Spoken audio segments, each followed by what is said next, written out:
the Watergate building in Washington, this is Hotline TV. Now here are Hotline editors Amy Walter and John Mercurio. Welcome to Hotline TV. I'm John Mercurio. And I'm Amy Walter. President Bush's ship Again. has sailed.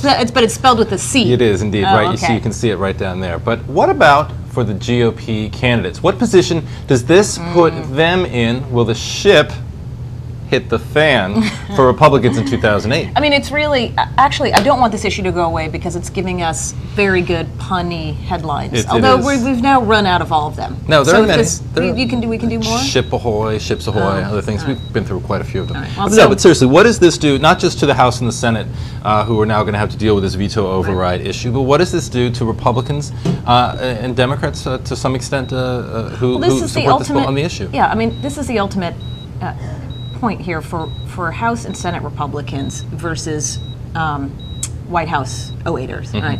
The White House 08ers still running a primary campaign, knowing that they have to talk to their base and they have to continue to walk this fine line of supporting the president while also trying to keep themselves away from being too closely aligned with him. In the House and the Senate, these guys know that they're really thinking more to 08 and general election, and they have to find ways to make clean breaks from the president. And those two things, at some point, they're both going to have to come together, because the bottom line is the president is literally an anvil around the neck of every Republican. And all you have to do if you want to bring a Republican's numbers down, just attach his or her name to the president. The Washington Post poll, I thought that most fascinating thing they did, where they asked, who do you blame for nothing getting done in Congress, right? Which should be a no-brainer. Democrats are in charge. Hello, if nothing gets done, it's Democrats.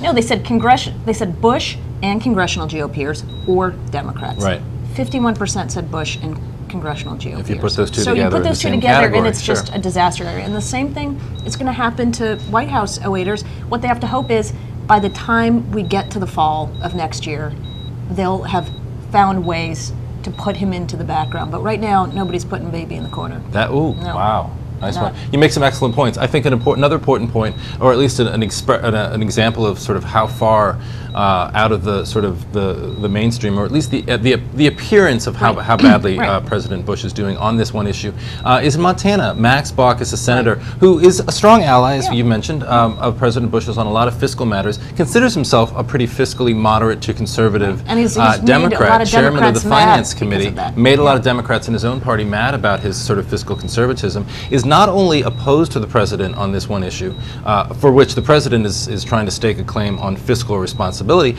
but Max Baucus is up for re-election next year, so far not facing much opposition, is running television ads in Montana, the first ads that his campaign has paid for in the 2008 cycle on this issue, trying to distance himself from the president. I think a lot of that comes from the fact that he could, or at least is worried about the possibility of facing a primary challenge, but I think a lot of that also comes from the fact that even in a state that President Bush won by 20 points just 3 years ago, it's now safe, in fact advisable, to run as far away from him as you can on something like this, on something like fiscal responsibility.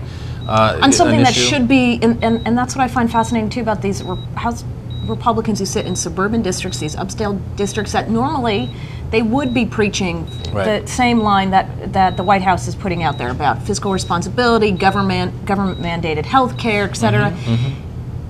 And they're doing the exact opposite. That's just, I think, the larger story, I think, is how much the debate has changed in Washington and how little political capital the White House has left to help frame the debate, even when he issues a rare veto. And that the suburban vote, you know, for Democrats who really believe that the way to the White House and the way to the House permanent sort of House majority is winning the suburban vote, this could be one of those issues that helps them get there. So.